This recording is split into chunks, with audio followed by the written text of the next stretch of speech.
ఈ 25 నామాలు ఎక్కడ చెప్తున్నాడో అక్కడ సహస్రం చెప్పినంత శక్తి మీకు కలుగుతుంది. అంత గొప్ప నామాలు నేను చెప్తాను, మీరు కూడా చెప్పండి.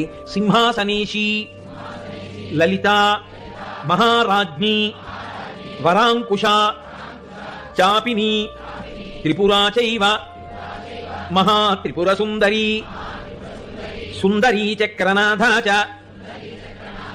సామ్రాజ్ఞి, చక్రిణీ తథా చక్రేశ్వరి, మహాదేవి, కామేశి, పరమేశ్వరి, కామరాజప్రియా, కామకోటిక, చక్రవర్తిని, మహావిద్య, శివానంగవల్లభ, సర్వపాటల, కుళనాథ, ఆమ్నాయనాథ, సర్వాంనాయ నివాసిని, శృంగారనాయికా చేతి,